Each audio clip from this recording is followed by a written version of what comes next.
আসসালামু আলাইকুম বন্ধুসকল, মোৰ জীৱনৰ প্ৰথম আজি এনেকা হেল্পিং ভিডিঅ' লৈ পিনে আহিছোঁ। মোৰ স্ক্ৰীনত লগাই থোৱা ৰোগীজনী দেখিছেনে? এজনী মহিলা মানুহ। এই মহিলাজনী আমাৰ লখিমপুৰ জিলাৰ অন্তৰ্গত দৌলতপুৰ গাঁৱৰ।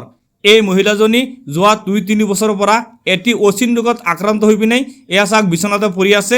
সেইবাবে এইজনী মহিলাক আপোনালোকৰ সহায়ৰ প্ৰয়োজন। যিসকল ব্যক্তিয়ে এই পবিত্ৰ ৰমজান মাহ উপলক্ষে আপোনালোকে ফিতৰা জাকাতৰ পইচা দান কৰিম বুলি ভাবিছে, সেইসকল ব্যক্তিয়ে এইজনী মহিলাক আপোনালোকে সহায় কৰিব পাৰে। আৰু যিসকল ব্যক্তিয়ে এইজনী মহিলাক আৰ্থিকভাৱে সহায় কৰিব নোৱাৰে, আপোনালোকে এইটো ভিডিঅ' শ্বেয়াৰ কৰি পিনে আন এজনক সহায় কৰাৰ সুবিধা কৰি দিয়ক। এয়া চাওক স্কেনাৰ লগাই দিছোঁ। এই স্কেনাৰটো মহিলাজনীৰ নিজৰ নামৰে হয়। এই মহিলাজনীৰ নাম ৰাছিদা খাতুন। স্কেনাৰটো ৰাছিদা খাতুন বুলি আছে। যিসকল ব্যক্তিয়ে এই পবিত্ৰ ৰমজান মাহ উপলক্ষে আপোনালোকে ফিতৰা জাকাতৰ পইচা দান কৰিম বুলি ভাবিছে, আপোনালোকে বিনা চৰ্তে আপোনালোকে এইজনী মহিলাক সহায় কৰিব পাৰে। এই ৰোগীজনী আপোনাৰ কি হয়?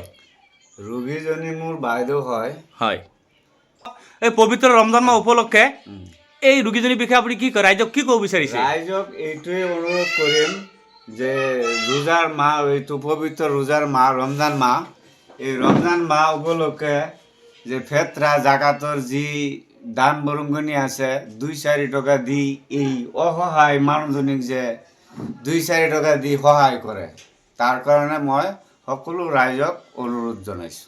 আৰু যোনে দিব পাৰে দিব, যোনে দিব নোৱাৰে অনুৰোধ কৰিছোঁ যে ভিডিঅ'টো যাতে শ্বেয়াৰ দিয়ে, দিব নোৱাৰিল।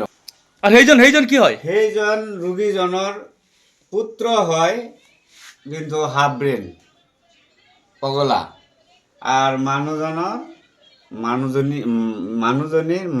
নাই, মানুহজনৰ মৃত্যু। এতিয়া অসহায় ৰোগীজনী, একেবাৰে অসহায়।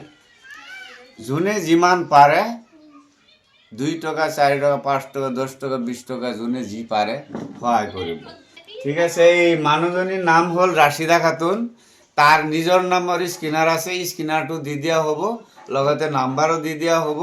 যোনে যিটোত সুবিধা পায় তাতে সহায় কৰিব। দুখৰ বিষয়, এই মহিলাজনীৰ স্বামী যোৱা 2-3 বছৰ আগত মৃত্যু হয়। আৰু এই মহিলাজনীৰ এয়া চাগে এটা পুত্ৰ সন্তান আছে। এই পুত্ৰ সন্তানটো বিকলাংগ, মানসিকভাৱে বিগ্ৰহগ্ৰস্ত।